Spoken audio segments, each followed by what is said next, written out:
말씀은 누가복음 2장 8절에서 14절의 말씀입니다. 누가복음 2장 8절에서 14절. 자, 우리 한 절씩 교독합니다.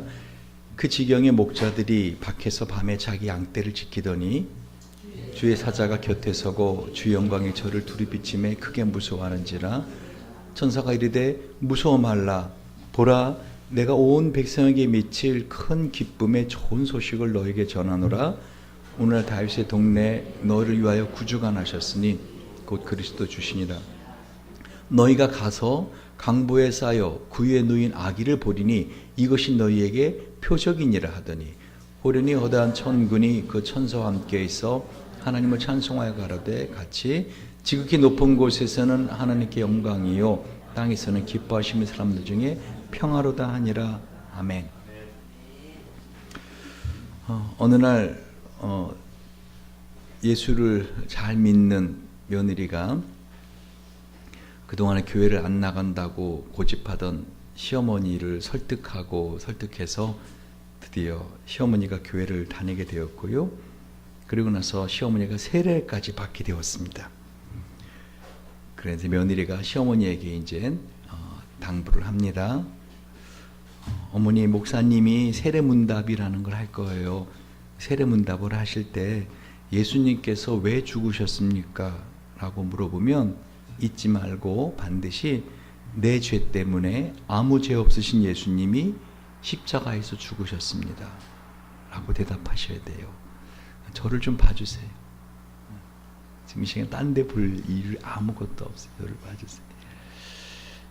그렇게 가르쳐줬어요. 그 세례를 받는 당일에 목사님이 이제 세례문답을 합니다.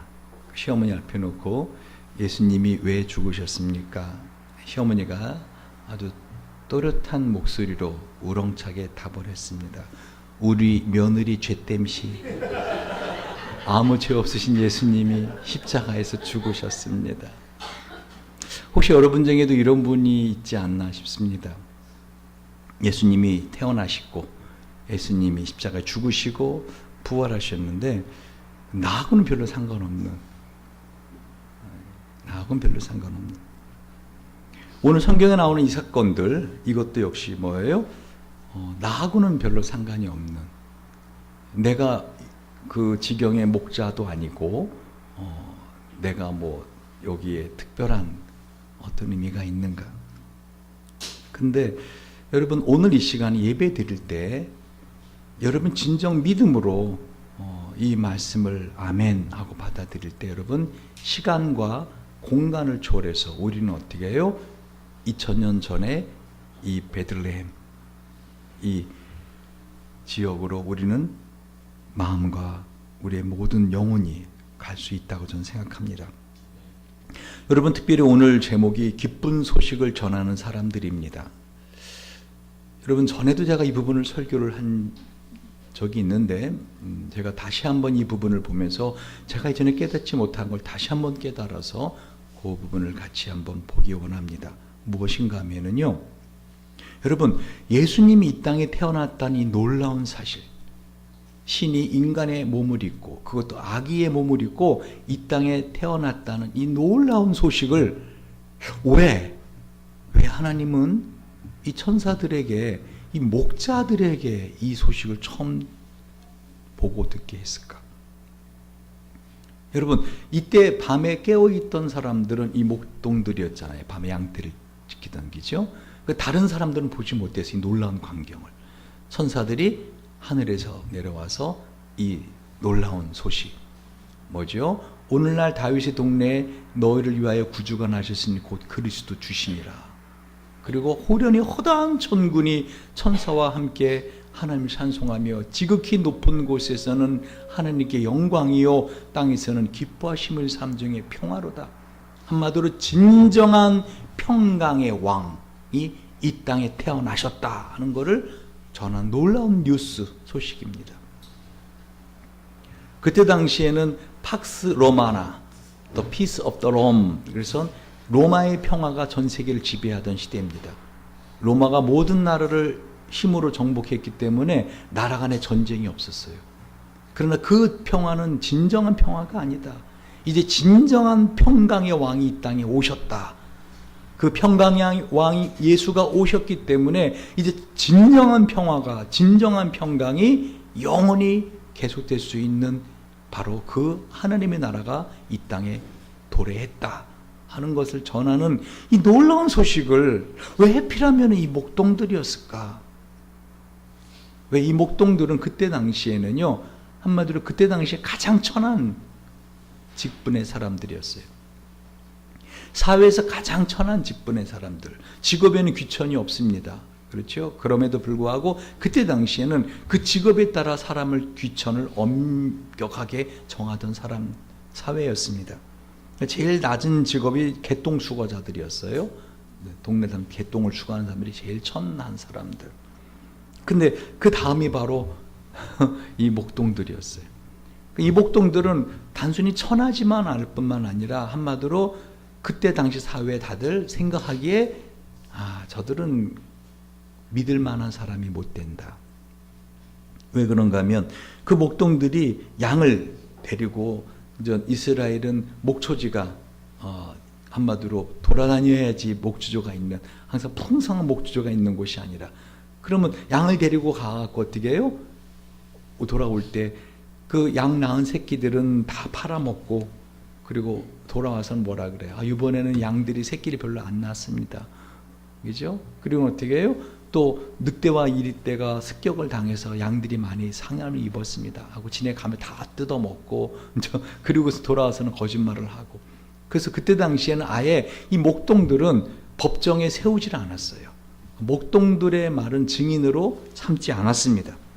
그래서 예수님도 항상 요한복음 10장 11절 16절 보면은요, 예수님이 나는 선한 목자라. 늘 주님이 당신을 목자라고 할 때, 목동이라고 할 때 뭐라고 말? 나는 선한 목자다라고 하시면서 앞에 good shepherd, 선한 목자다라고 말을 하고 있어요. 나는 선한 목자라. 선한 목자는 양들을 위하여 목숨을 버리거니와, 나는 선한 목자라. 나는 내 양을 알고 양도 나를 아는 것이, 아버지께서 나를 아시고 내가 아버지를 아는 것 같으니 나는 양을 위하여 목숨을 버리느라. 그러니까 계속 예수님이 나는 선한 목자라, 선한 목자라 하고, 일반 목자, 너희들이 생각하는 목동 아니다 라고 하면서 늘 선한 목자라 하고 말씀을 하고 있는 걸 봅니다. 그런데 왜 하나님은 이와 같이 그때 당시에 비천하고 거짓된 목동들에게 이 예수님의 탄생 소식을 알려주었냐는 것입니다. 여러분, 예전에 설교했던 것을 기억하고 계신 분 있다면 혹시 아십니까? 왜 필요하면 이 목동들에게 이 소식을 전해주었을까? 힌트는요, 8절에 있습니다. 같이 한번 읽어볼까요? 시작. 그 지경에 목자들이 밖에서 밤에 자기 양떼를 지키더니. 그러니까 천사들이 예수님의 탄생 소식을 알려준 목자들은 이스라엘의 다른 지역에 있던 목자들이 아니라 바로 그 지역에, 딱 그 지경에, 더 필드, 그 들판에, 다른 곳이 아니라 바로 베들레헴하고 예루살렘 그 사이에 있는 벳학게렘이라는 그 들판에, 그 지경의 목자들이었다는 거예요. 그러니까 그 지경에, 그 지경은 지금은요 라못 라일이라고 하는 이름으로 불리는데요, 원래 이름이 뭐라고요? 벳학게렘.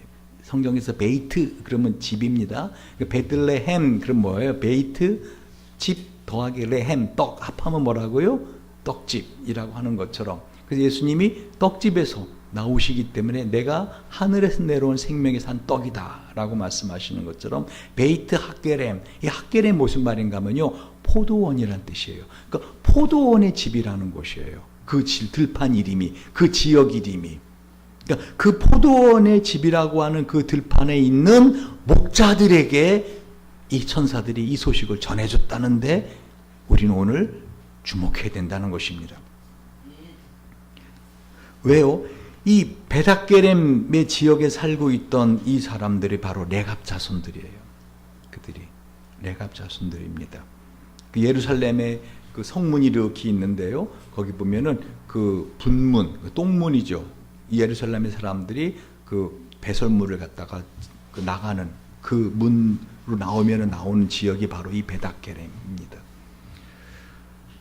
여러 가지 성경은 상징적인 의미를 갖고 있습니다. 제가 지난번에 예루살렘에 갔을 때 바로 예루살렘에서 그 베들레헴으로 내려가기 위해서 이렇게 가다가 버스가 잠깐 섰는데 저는 이 지역을 아니까 여기가 베닥게렘이겠구나 하고선 그 들판을 밑으로 쭉 내려봤습니다. 예수님의 그 탄생교회가 있는 그 가기 전에. 그래서 저는 그 언덕 위에서 그 밑에 쭉 보여요. 이 들판이. 그러니까 지금 밤에 바로 그 들판에서 지금 천사들이 이 양떼를 지키던 목자들에게 나타났다는 것입니다. 여러분, 열왕기하 10장 23절 29절을 보면은요, 왜 하나님이 이 천사들에게 예수님의 탄생 소식을 바로 이 베닥게렘에 있는 레갑 자손 목동들에게 알려주었는지를 알 수가 있습니다. 열왕기하 10장에 보시면 알겠지만요, 그때 당시에 이스라엘은 끊임없이 하나님을 떠나서 우상을 섬기고 끊임없이 하나님을 그야말로 배반하는 그런 행위를 합니다. 그래서 레갑 자손 요나답이요, 그때 당시 이스라엘 예후 왕과 둘이 마음을 합해서 종교 개혁을 단양합니다.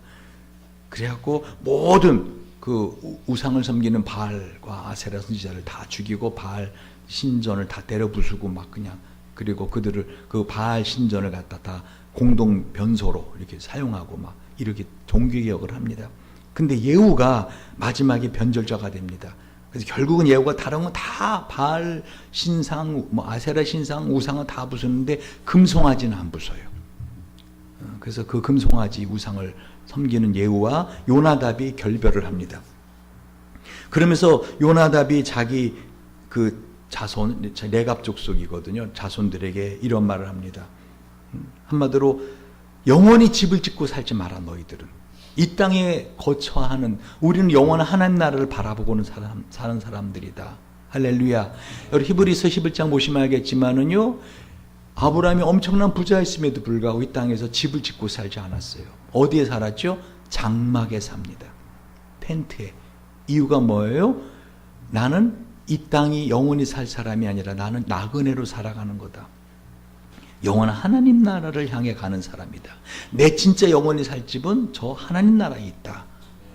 아멘. 그 믿음을 갖고 살았기 때문에 아브라함은 텐트에 살았던 것처럼 요나답이 자기 자손들한테 뭐라고 부탁을 해요? 집을 짓고 살지 마라. 그리고 두 번째는요, 파종하지 마라. 파종하며 농사 짓지 마라. 왜 그런가 하면은요, 그 곳이 어떤 곳이었어요? 지명 이름이 뭐라고요? 베닥게렘 뜻이 뭐라겠어요? 포도원의 집. 거기는 포도가 잘 되는 곳이에요. 그 레갑 족속의 원래 주업이 뭐였어요? 포도 농사였어요. 그런데 이 포도 농사를 짓고 포도가 많이 열려서 사람들이 그러면은 좀 포도주도 만들고 그러잖아요. 근데 그 고대에는요, 이 포도가 많이 열리고 이렇게 풍성한 어떤 수확을 거두는 해는 하나님이 은혜 주셔서 그렇게 된 게 아니라 바로 바알과 아세라, 이 우상, 이방신들이 그렇게 축복을 줘서 됐다라고 해서 그들에게 그 예배를 드리고, 그러니까 요나답이 그 짓 하지 못하도록 아예 포도 짓지 마라. 포도나무 농사 짓지 말고 포도주도 마시지 마라. 그러니까 이 요나답이 그렇게 자손들에게 유언을 남깁니다. 여러분, 그런데 이 요나답이 이와 같이 레갑 자손들에게 유언을 남겼고 그들은 그 요나답 조상의 명을 따라서 바로 그 베들레헴이 들어가는 그 들판에, 베닥게렘 들판에 뭐로 살았던 거예요? 포도를 짓고 살지 않고 뭐를 해요? 목동으로 살았던 거예요. 지금 천사들이 나타난 목동이 다른 지역의 목동이 아니라 바로 이 베닥게렘에 있는 이 레갑 자손의 목동들에게 나타났다는 것입니다. 여러분, 이 레갑 자손들이 어떤 사람들로서 성경에 나오는가?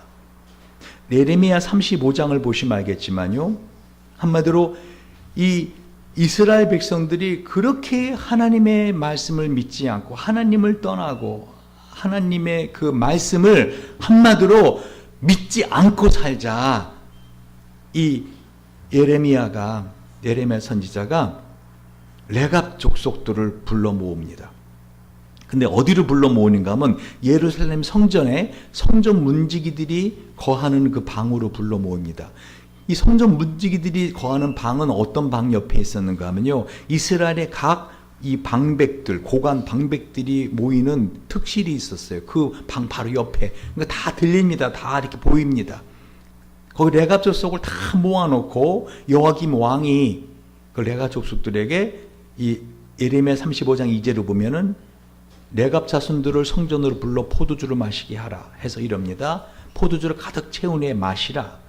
레갑 자손들이 이렇게 말합니다. 우리는 포도주를 마시지 아니하겠노라. 레갑의 아들 우리 선지 요나답이 우리에게 명령하여 이르기를 너희와 너희 자손은 영원히 포도주를 마시지 말며 너희가 집도 짓지 말며 파종도 하지 말며 포도원을 소유하지도 말고 너는 평생 동안 장막에서 살아라. 그리하면 너희가 머물러 사는 땅에서 너희 생명의 길리라 했으므로 우리가 레갑의 아들 우리 선지 요나답이 우리에게 명령한 모든 말을 순종하여 우리와 우리 아내와 자녀가 평생도록 포도주 마시지 아니하며 살 집도 짓지 아니하며 포도원이나 밭이나 종자도 가지지 아니하고 장막에 살면서 우리 선지 요나답이 우리에게 명령한 대로 다 지켜 행하였노라 하면서 포도주 마시는 거절합니다. 그걸 이스라엘 고관 방백들이 다 지켜보고 있는 겁니다. 한마디로 300년이라는 세월이 지났지만 요나답이 죽고 난 다음에 레갑 자손은 그대로 그 요나답의 말대로 살고 있는 걸 보여주고 있더라는 거예요. 왜 예레미야가 그들을 불렀는지 아시겠죠? 한마디로 봐라, 너희들 그렇게 하나님 말씀 안 듣고 사는데 이렇게 그냥 포도원 짓고 살면 편하게 풍족하게 살 수 있는 그 포도원의 집이라고 하는 포도밭이 잘 되는 지역에 살면서도 어떻게 해요? 집도 아예 안 짓고 포도 농사도 하지 않고 포도주도 안 마시고 이렇게 살아가는 사람들도 있다라고 보여주고 싶었던 것입니다. 여러분, 정말 저는요, 저와 여러분이 이 레갑 족속 같은 믿음을 갖고 살았으면 좋겠다. 비록 조그만 몇 명 안 되는, 제가 지난번에 할 때 지금도 선명한 게 그 레갑 족속들이 지금도 이 목동 일을 해요. 여러분, 말이 목동일이죠. 이 스코틀랜드 영국에서 목동처럼 생각하면 안 돼요. 이스라엘의 양들은요, 한번 생긴 것도 못 생겼어요. 막 지저분하고 털도 막 그냥 막 뭉쳐 있고, 그리고 스코틀랜드나 막 이런 데는 초원이잖아요. 이렇게 이스라엘은 막 그냥 배짱 마른, 한마디로 돌멩이만 온통 있는 그런 광야 들판이라고요. 거기에 좀 듬성스한 털 같이 나는 풀 쫓아서 다니는 그러니까 이 목동들이요, 사는 곳을 쭉 지나가면서 보니까요, 한마디로 노숙자들이 사는 것처럼 살아요. 그냥 얼기설기 그냥 대강 텐트 천막 이렇게 해서 그렇게 살아요. 지금 뭐를 말씀드리는가? 여러분들이 또 다 그렇게 살라. 또 다 집 더 내놓고 또 전세 다 빼고 또 노숙자로 살자. 그래서 우리 교회 이름을 왜 행복교회, 행복드림교회가 아니라 행복한 노숙자교회 막 이렇게 하자. 그게 아니에요. 그 성경에 말씀하신 정신을 보라는 거예요. 여러분, 현대의 이 레갑 족속들은요, 한마디로 뭔지 아십니까? 하나님의 말씀만을 믿고 사는 사람들. 이 레갑 족속들이 가장 잘할 수 있는 것 뭐였죠? 그냥 하루하루 목동으로 살면서 그냥 말씀을 소망하고 사는 거죠. 언제 우리로 이 고통스러운 삶에서 우리를 구원해 줄 구세주가 날 것인가? 그렇게 간절히 이 구세주가 이 땅에 태어나는 소식을 기다리는 목동들이었기 때문에 천사들이 다른 사람들이 아니라 바로 이 베닷게람 들판에는 이 목동들에게 나타나서 오늘 이 구원의 소식을 알려주더라는 것이죠. 9절을 보십시오.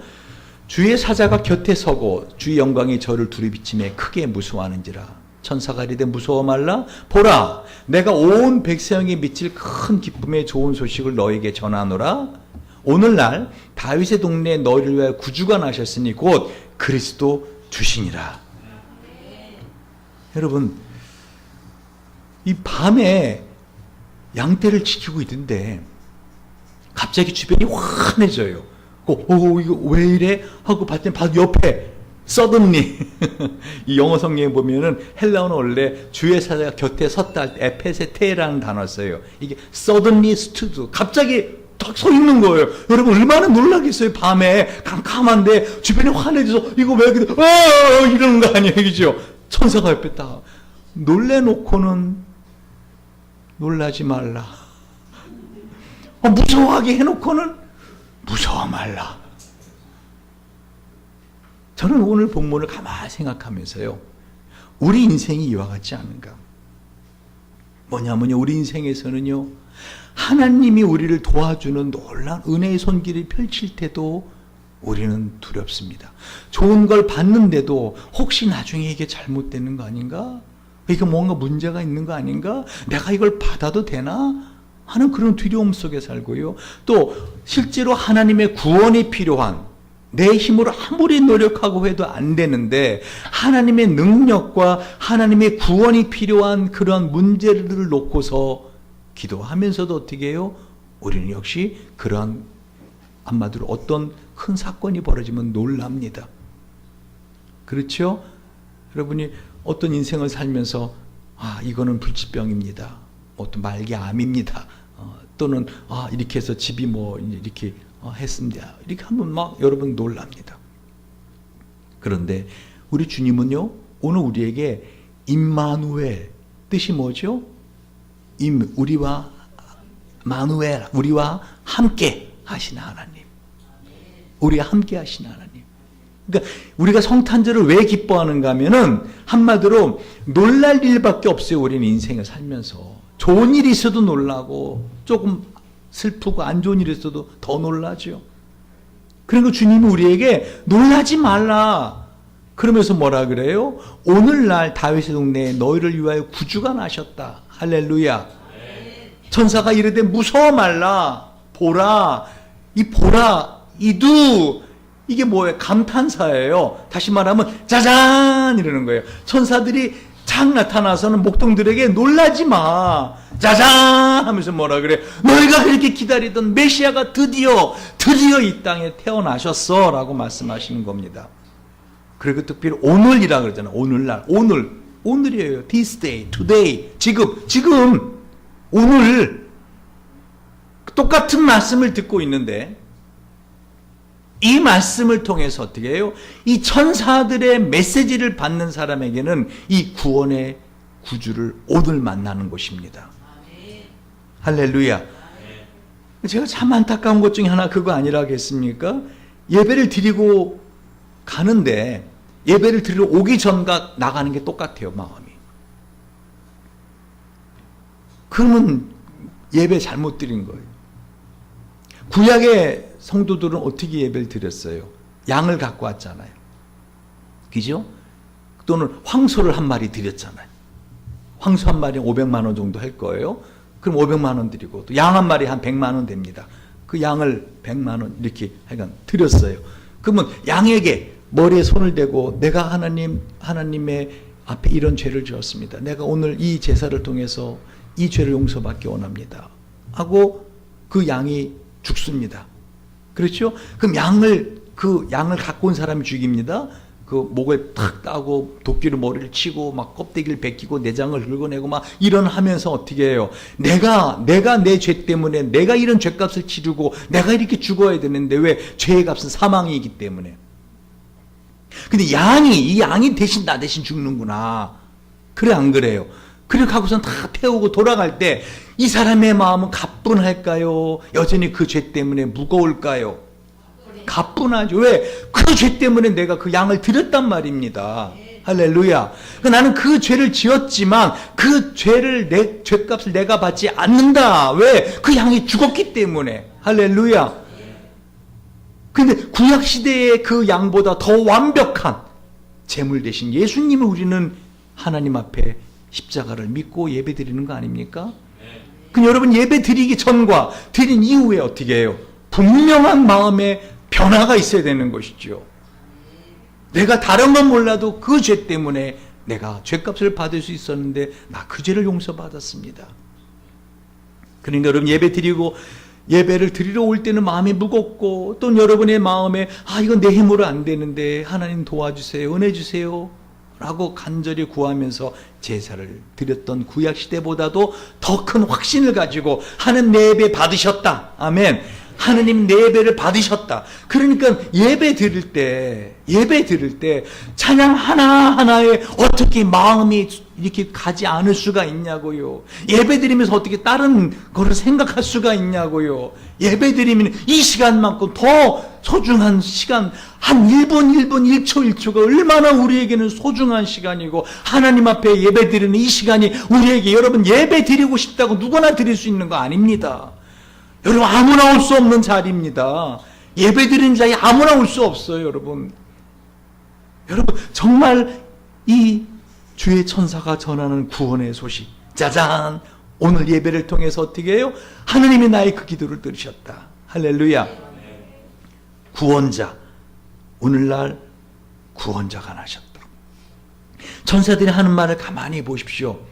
오늘날 다의 동네에 누구를 위하여? 너희를 위하여 구주가 나셨다. 여러분, 세상에 많은 종교가 있지만은요, 모든 종교들은요, 그 신을 위한 종교입니다. 그렇죠. 기독교는요, 하나님의 영광을 위해서 우리가 살아가지만 그 하나님으로 기뻐하는, 그러니까 누구를 위한 거예요? 하나님은 나를 위한 거예요. 세상에 어떤 종교의 신이, 어떤 종교의 창시자가 바로 나를 위해서 죽어준 신이 있습니까? 부처가 나를 위해 죽어줬습니까? 여러분, 누가? 이슬람의 무하메드가? 여러분 누가 나를 위해 죽어줬어요? 누가 나의 죄를 대신해서 죽어줬냐고요? 예수 외에는 없습니다. 그 이유가 뭐예요? 나를 위하여. 할렐루야. 우리를 위한 겁니다. 하나님 이 시간에도 우리가 이 예배를 드릴 때 하나님 나를 용서하여 주시고 나를 구원해 주시옵소서, 내 힘으로 내 능력으로 여기서 벗어날 수가 없나이다 하는 간절한 마음으로 예배 드릴 때 하나님 우리를 구원해 주시는 능력이 있는 살아계신 하나님이시라는 것입니다. 구원자, 소테르, 이 구원자는요, 구원이 필요한 사람들에게만 참 구원자가 되십니다. 전에 제가 그런 예를 들었잖아요.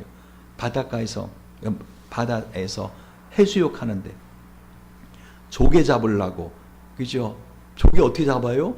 이렇게 발가락으로 이렇게 모래를 쓱쓱 하다가 딱 조개 잡히잖아요. 그럼 어떻게 꼭 누른 다음에 어떻게 해요? 점프 속으로 해갖고 탁 잡아오잖아요. 그죠? 그래서 마땅히 넣을 데 없으면 팬티 속에 이렇게 집어넣잖아요, 조개. 그죠? 그런데 그렇게 조개를 갖다가 막 이렇게 잡는데 들어갔다 나왔다 하는데 해양구조원이 다 만원경 보고 있다가 저 사람 하고서는 되게 막 와서 조개잡이 하는데 갑자기 탁 잡더니 막 끌고 바닷가로 나가면 여러분 어떡하겠어요? 나 조개 그럴 때 어떻게 해요? 버둥거리면 주먹을 팍 쳐서 기절시켜가지고 그러고 바닷가에 딱 갖다 놓으면 여러분 고맙다고 하겠어요?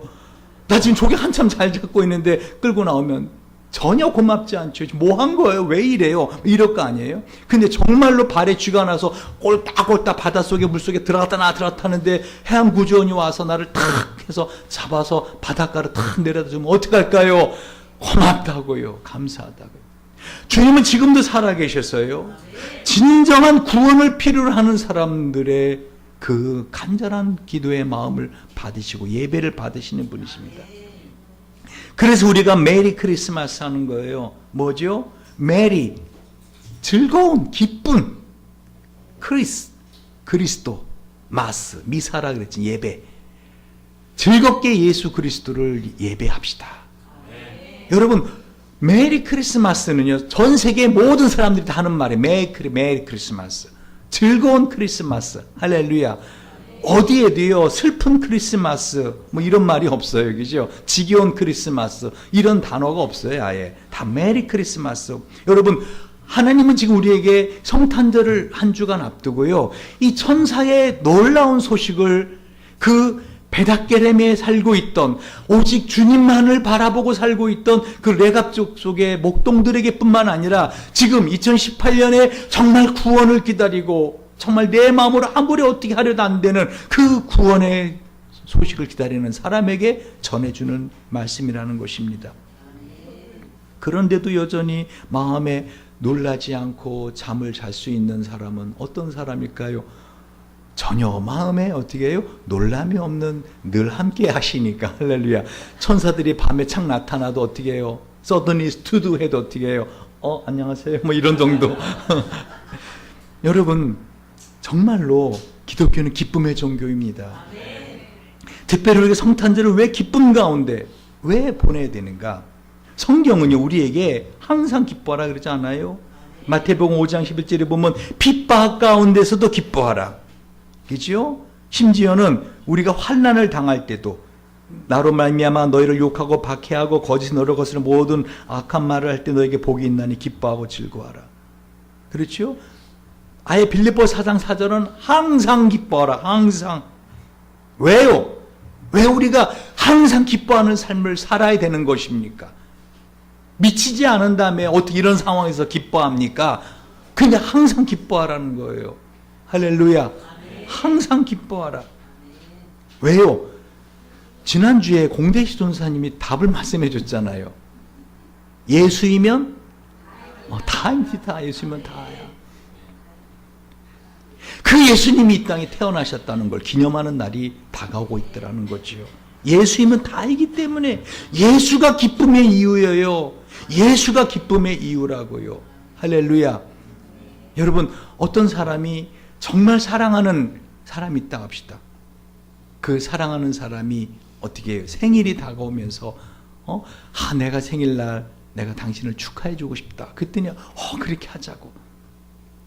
여러분, 그 날이 다가오면은 마음이 기쁨이 있지 않을까요?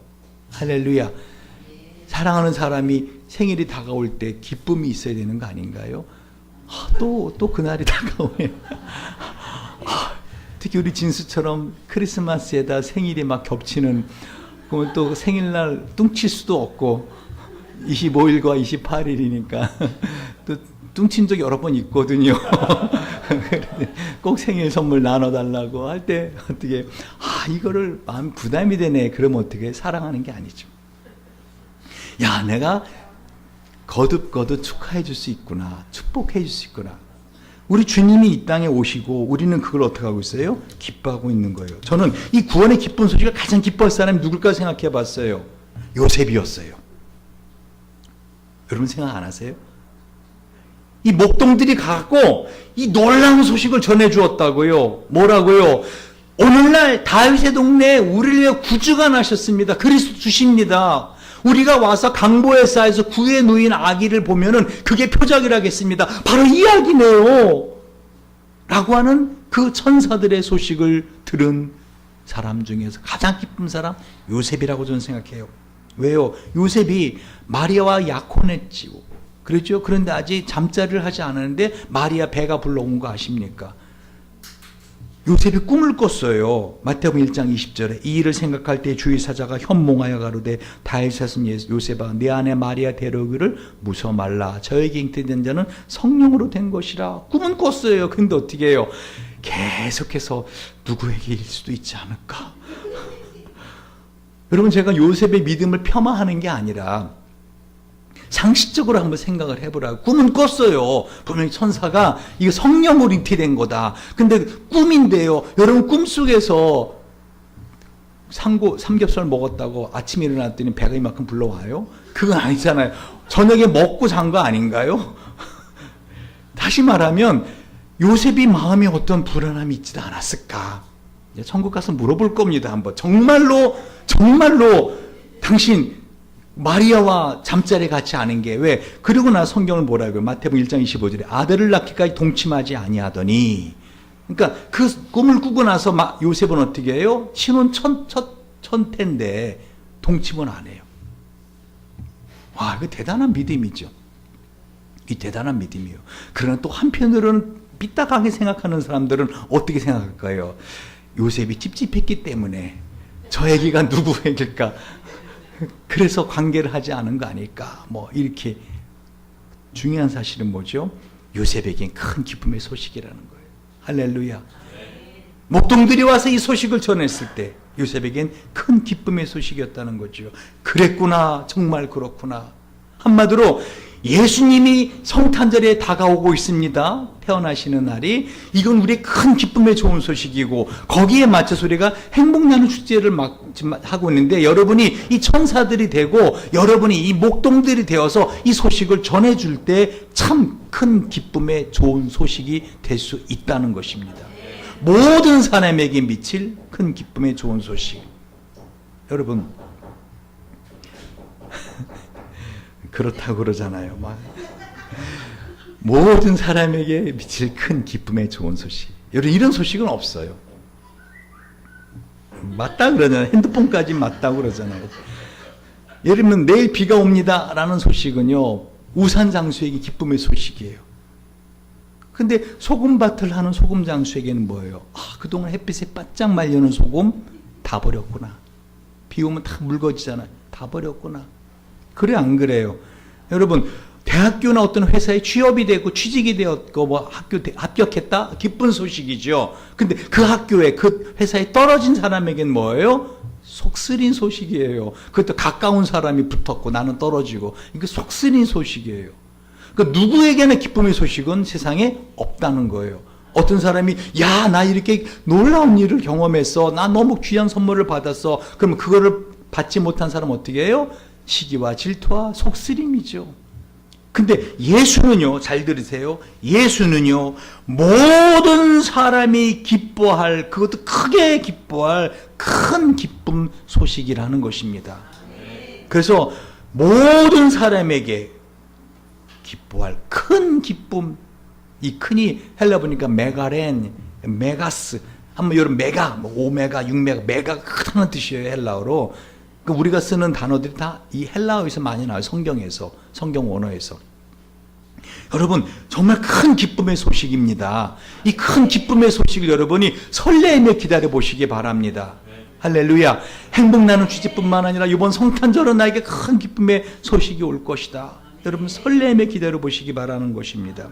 특별히 다음 주에 우리 행복나는 취지 하면서요, 제가 이 큰 기쁨의 좋은 소식을 실제로 여러분과 전할 수 있도록, 여러분 이 애플데이, 사과데이를 하려고 그래요. 사과데이. 그래서 우리 나인의 농장에 사과도 주문한 상태예요. 사과데이. 사과를 여러분에게 나눠줄 겁니다. 왜 그런가 하면은요, 잘 들어보세요. 이스라엘은요, 새해가 언제부터인지 아십니까? 새해가 우리의 음력처럼 이스라엘은 성경의 절기를 따라가요. 그래서 6월절, 그때부터 새해가 돼요. 그래서 7월 1일이 새해입니다. 이스라엘은 6월절 절기를 따라서 7월 1일. 근데 7월 1일이 시작되면은요, 그리고 그 이틀 2일까지요, 사람들이 금식을 하면서 새해 인사를 나눠요. 뭐냐 하면은요, 샤나토바. 샤나토바. 따라해 보세요. 샤나토바. 그게 뭐냐면요, 당신의 이름이 생명책에 기록되기를 바랍니다 라는 뜻이에요. 샤나토바, 샤나토바. 은수, 샤나토바. 당신의 이름이 생명책에 기록되기를 바랍니다 하는 것을 갖다가 사람들이 새해가 되면은 어떻게 해요? 이와 같이 샤나토바, 샤나토바 하고 인사를 합니다. 그리고 9일간 뭐를 하는지 아십니까? 지난해 돌아가면서 이제까지 살면서 자기가 잘못했던 사람들을 찾아갑니다. 그리고 사과를 합니다. 한마디로 말하면 새해를 맞으면서 지나간 잘못된 거를 갖다 어떻게 해요? 깨끗이 청산하겠다는 것이죠. 저희 교회도 이번에 그 송구영신 예배를 특별히 준비하는 행사가 하나 있어요. 이건 여러분 지금 말씀드리지 않을게요. 특별히 이렇게 이들처럼 이스라엘이 이렇게 했던 거는요, 오랜 역사 동안에 어떻게 해요? 그렇게 함으로써 영적인 은혜를 받았기 때문에 이들이 하는 거예요. 우리가 똑같이 할 필요는 없지만은 어떻게 해요? 그 정신을 받아야 됩니다. 성경의 정신을 받아야 돼요. 안 그렇다면 성경, 구약 성경이 왜 적혀 있겠어요? 쓸모없는 게. 신약만 있으면 되죠. 그래 안 그래요? 이 샤나토바처럼요, 우리는 사과를 가지고 서로 용서를 구하는, 이 샤나토바의 9일이 끝나면은요, 바로 대속죄일입니다. 그때 이 대제사장은요, 온 백성들의 죄를 대신 짊어질 염소 2마리를 끌고 옵니다. 그리고 한 마리에게는 모든 죄를 다 싣고 또 한 마리에게도 이스라엘의 모든 죄를 다 이렇게 대신 그 한 마리를 담당하게 하고, 한 마리는 죽입니다. 그 한 마리의 죽인 피를 그 속죄소에 가서 뿌립니다. 그리고 남은 한 마리는 어떻게 하는지 아십니까? 사람들이 발로 차고 막 털 뜯고 막 그냥 돌멩이 집어 던지고 그래서 그 양으로 어떻게 해요? 도망가게 만들어요. 어디로? 저 들판으로. 모든 이스라엘 백성들은 자기들의 죄를 지고 죽은 양과 자기들의 죄를 지고 저 들판으로 사라지는 달아나는 염소를 바라보며 따라하세요. 나의 죄가 우리의 죄가 저렇게 멀리 사라지는구나. 네. 그 보는 거예요, 눈으로. 아, 저 양이 나의 죄, 우리의 죄를 대신 짊어진 양인데 저 양이 저렇게 멀리 이젠 사라져서 다시 돌아오지 못할 곳으로 도망가는구나. 사라졌구나, 이젠. 할렐루야. 할렐루야. 여러분, 성탄절이 바로 그런 날이라는 거예요. 바로 우리 주님이 그 우리의 죄를 대신한 바로 그 제물이 되시기 위해서 오셨다는 것이죠. 그래서 우리가 기뻐하는 거예요. 여러분, 이 성탄절은 정말 기쁨의 날이 돼야 돼요. 예수님은 다인 인생이 돼야 되는 거예요. 레갑 족속이 그렇게 그 어려움 속에 살면서도 항상 하나님을 바라볼 수 있었던 건 뭐죠? 예수 한 분만을 바라요. 메시아 그리스도가 언제 오실 것인가? 여러분, 정말 인생을 사시면서요, 특별히 성탄절에 정말 사람들에게 이 기쁨의 좋은 소식을 전해주시기 바랍니다. 특별히 제가 이 말씀을 준비하면서 생각나는 한 분이 있었어요. 누군가 하면은 그 심의화 전사님, 예전에 KBS 9시 뉴스 앵커하던 박태석 씨 부인입니다. 저하고 이제 합동신학대학원 합신 동기인데, 근데 그 전사님이 전에 했던 말이 딱 생각나더라고요. 뭐냐면, 자기가 대학 다닐 때도 어릴 때도 교회 다니는 친구도 옆에 있었는데 누구도 자기한테 교회 다 가자고, 예수 믿자고, 좀 강권해서 좀 정말 예수 믿어야 돼 라고 하는 사람이 없었대요. 결혼하고 아기 낳고 나서 교회를 다니면서 그렇게 좋더라는 거예요. 세상에 이렇게 좋은 예수 왜 나한테 진작 전해주지 않았는가 화가 나더라는 거예요. 친한 친구라고 하면서 나를 안다고 하면서 자기는 예수 믿고 그렇게 좋으면서 자기는 예수 없이 살 수 없다고 하면서 왜 나에게 그 좋은 예수를 진작 좀 전해주지 않았는가? 왜 나에게 그 세월의 아픔들을 나 홀로 겪게 하였는가? 여러분, 예수님을 전하는 이번 행복나는 축제가 되시기 바랍니다. 아멘. 특별히 정말로 이 예수 때문에 인생을 기쁘게 살아가시기 바랍니다. 상황을 보지 마십시오. 사람들을 보지 마십시오. 그 예수 한 분만 바라보시고 사시기 바랍니다. 특별히 저는 이번 성탄절에 25일 날 여러분이 각 부서가 지금 주일학교 어린이들부터 춤을 준비하고 막 기뻐할 그거를 준비하고 있잖아요. 저는 그 의미가 뭘까 묵상하면서 제가 그 전에 성 어거스틴이 한 말이 탁 떠올랐어요. 뭐냐면 춤추는 것을 배워라. 그렇지 않으면 하늘에 있는 천사는 너에게서 아무런 기쁨도 찾지 못하고 돌아갈 것이다. 춤추는 것을 배워라. 그렇지 않으면 하늘의 천사는 너희에게서 아무런 기쁨도 찾지 못하고 돌아갈 것이다. 여러분, 춤이라는 것은요, 내 마음의 표현이에요. 자기 표현의 수단이라고요. 성경에 보면 다윗은 법궤가 들어올 때 바지가 흘러내리는 것도 모르고 막 춤을 췄어요. 무아지경이지요. 근데 그것을 비웃던 그 부인 미갈의, 그 사울의 딸 미갈이 어떻게 해요? 부인이 그걸 비웃자 어떻게 해요? 미갈이 죽을 때까지 아이를 낳지 못하는 저주를 받지 않습니까? 하나님이 너는 죽을 때까지 자식이 없지, 살다 죽어라. 여러분, 그게 무슨 말이에요? 하느님은요, 하느님을 기뻐하는 자들을 기뻐하십니다. 그 기쁨을 제어하는 일은 하지 마십시오. 기뻐하십시오. 마음껏 기뻐하십시오. 할렐루야. 그래서 전 특별히 이 알프레드 디 수자가 쓴 시가 있는데요. 이 시하고 제가 예화 하나만 들고 마칠게요. 춤추라. 아무도 바라보고 있지 않은 것처럼. Dance like no one's watching. 사랑하라.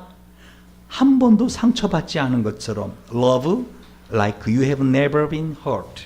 노래하라. 아무도 듣고 있지 않은 것처럼. Sing like nobody's listening. 일하라. 돈이 필요하지 않은 것처럼. Work like you don't need money. 살아라. 오늘이 마지막 날인 것처럼. 근데 사실 이 마지막 표현을 사람들이 그렇게 번역을 하는데 저는 살아라 오늘이 지구상의 천국인 것처럼 번역하고 싶어요. Live like it's heaven on earth. 할렐루야. 여러분 성탄절이 다가오는데요. 기뻐하며 사시기 바랍니다. 그리고 어떻게 해요? 그 기쁨을 전하시기 바랍니다. 그래서 정호성 시인의 산문집에 남의 흉은 사흘이다. 이것만 읽고 설교를 마치겠습니다. 이 말이 무슨 말인가 하면요. 아무리 누가 나를 그렇게 야, 저 사람 뭐가 좋다고 맨날 싱글벙글이야? 저 사람 뭐가 저렇게 행복하다고 맨날 저렇게 기뻐해? 미친 거 아니야? 저랑 나만 그래도 신경 쓰지 말고 항상 기뻐하라 하는 이유가 뭐냐면요. 다른 사람들의 나를 향해서 비웃거나 흉을 봐도 오래가지 않는다는 거예요. 그냥 두려워하지도 말고 화를 내지 말라는 뜻이에요. 읽어볼게요. 남에게 보이기 위해서 내가 사는 게 아닙니다. 내 인생이 남에게 보여주기 위해 있는 것도 아닙니다. 남이 나를 어떻게 생각할까를 먼저 생각하는 것보다 내가 나를 어떻게 생각하는 것을 먼저 생각해야 합니다. 남에게 보여주기 위해 내 인생이 뭔가 그럴듯해야 한다고 생각한다면 그것은 고통을 자초하는 일입니다. 남이 보기에 내 인생이 대단해 보여야 한다고 생각한다면 그것은 이미 고통이 예정된 것입니다. 남의 기준에 맞추어 내 인생의 기준이 정해진다면, 남의 기준에 의해 내 인생의 행복과 불행이 형성된다면 그것은 이미 불행한 일입니다. 남의 기준이란 다양하기 짝이 없어 그 실체를 파악하기 힘이 듭니다. 옳고 그름에 대한 남의 기준 또한 모호하고 무책임하며 그만큼 무의미합니다. 그나마 나의 삶이 남이 보기에 대단해 보이면 괜찮겠지만 불행에도 대부분 그렇지 못합니다. 남은 내가 아무리 대단하더라도 그렇게 쉽게 인정해 주지 않습니다. 남은 나의 잘못된 점부터 먼저 보고 그것을 어떻게 하든 더 잘못되게 하려고 합니다.